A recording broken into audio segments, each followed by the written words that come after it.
आजमगढ़ लोकसभा उपचुनाव के प्रभारी प्रदेश सरकार के मंत्री गिरीश यादव ने कहा कि आजमगढ़ में इस बार भाजपा का परचम लहराएगा और समाजवादी पार्टी का किला ध्वस्त होगा। उन्होंने केंद्र व प्रदेश सरकार की उपलब्धियों का बखान करते हुए कहा कि भाजपा की मौजूदा सरकार ने सभी वर्गों के लिए काम किया, खासकर गरीबों के उत्थान के लिए बहुत सारी योजनाएं चलाई जिसका लाभ सीधे गरीबों को मिला। आज सबका साथ, सबका विकास और सबका विश्वास के नारे के साथ भारतीय जनता पार्टी काम कर रही है। श्री यादव आजमगढ़ शहर के होटल राज पैलेस में गुड न्यूज भारत से खास बातचीत में कर रहे थे। एक सवाल के जवाब में गिरीश यादव ने कहा कि विधानसभा चुनाव में भले ही समाजवादी पार्टी ने आजमगढ़ जिले की 10 सीटें जीती, लेकिन भारतीय जनता पार्टी के प्रत्याशी बहुत मामूली अंतर से दूसरे स्थान पर रहे। उन्होंने इस बार का दावा किया कि आजमगढ़ लोकसभा क्षेत्र में हो रहे उपचुनाव में आजमगढ़ की जनता अपना मन बना चुकी है और भारतीय जनता पार्टी के प्रत्याशी दिनेश लाल यादव निरहुआ हर कीमत पर चुनाव जीतेंगे। उन्होंने बातचीत में और क्या कुछ कहा, सुनिए आप उनकी बात। जो निर्वाचित जनप्रतिनिधि जो निर्वाचित जनप्रतिनिधि होता है, आप वो लीगल तौर पर जहाँ भी प्रस्ताव देना होगा विभागों में देना, तो सांसद और विधायक प्रस्ताव देता है। ये वैधानिक है। निगरानी समिति में बैठना है तो सांसद ही बैठेगा, न कि वो वाला बैठेगा जो हारा हुआ कैंडिडेट है। और जिला योजना की बैठक है तो सांसद बैठेगा, वो नहीं बैठेगा। लेकिन जनता के बीच में समीक्षा अगर होगी, समीक्षा बैठक होगी तो भी सांसद बैठेगा, न कि वो हारा हुआ। जनता के बीच तो उन्होंने रहे। जनता के बीच जब चुनाव हारने के बाद और फिर चुनाव नहीं जनता के बीच रहे हैं। जनता के बीच रहे, लोगों को गए हैं। हम लोग जाते हैं, क्षेत्र में बोलते हैं, शादी में आए थे, पढ़ाने के यहाँ आए थे। ये बात है, जनता के ये कोई सवाल नहीं है। अच्छा, ये जनता का कोई सवाल नहीं है। ये समाजवादी पार्टी के लोग क्योंकि अपना जो किया है उसको ढकने के लिए ऐसी बात कर रहे हैं। अच्छा, एक सवाल जनता के बीच में आ रहा है कि भारतीय जनता पार्टी की मजबूरी थी निरहुआ को टिकट देना या आजमगढ़ में स्थानीय नेताओं की कमी थी? नहीं, देखिए, भारतीय जनता पार्टी एक ऐसी पार्टी जिसमें लोकतंत्र कायम है, लोकतांत्रिक प्रक्रिया है। हमारा केंद्रीय नेतृत्व और शीर्षीय नेतृत्व, प्रदेश नेतृत्व जिसको भी घोषित कर देता है, हमारे सभी कार्यकर्ता उसके साथ लग जाते हैं। और हमारे केंद्रीय नेतृत्व और प्रदेश नेतृत्व ने फैसला किया कि दिनेश लाल निरहुआ उम्मीदवार होंगे और सारे लोग लग गए। कोई टिकट मांगना कोई गड़बड़ बात नहीं। लेकिन भारतीय जनता पार्टी में जिसको चुनाव के कैंडिडेट घोषित कर दिया उसके साथ आजमगढ़ के, मैं तो यहाँ हूँ प्रभारी के रूप में काम देख रहा हूँ। आजमगढ़ की जनता और जो हमारे कार्यकर्ता हैं उनसे भी आप कहीं से भी कोई ये आवाज़ नहीं आई कि कोई किसी के साथ नहीं है।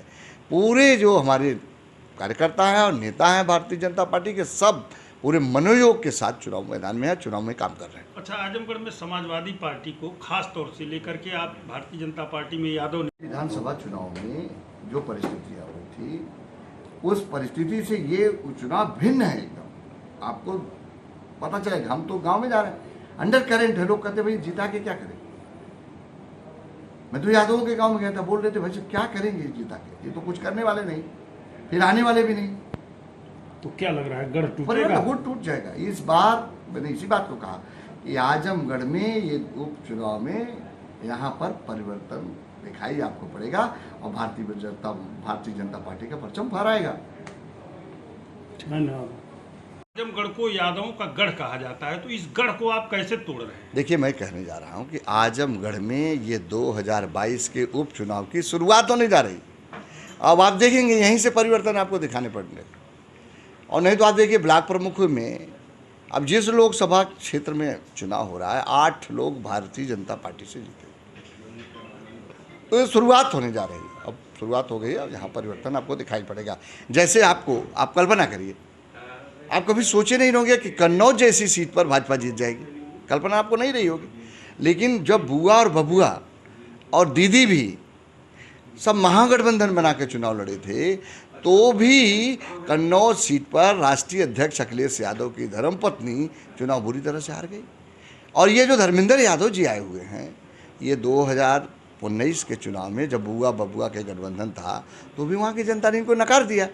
तो आप देखिए, जो इनको माना जाता था कि इनका साम्राज्य है, बदाऊं में साम्राज्य है, कन्नौज में साम्राज्य है, मैनपुरी में साम्राज्य है, इटावा में साम्राज्य है, तो आप 2022 के चुनाव का निकाल लीजिए विधानसभाओं का। देखिए कि मैनपुरी में पहले कितनी सीट भाजपा जीती थी, बढ़ी कि नहीं बढ़ी? बढ़ गई।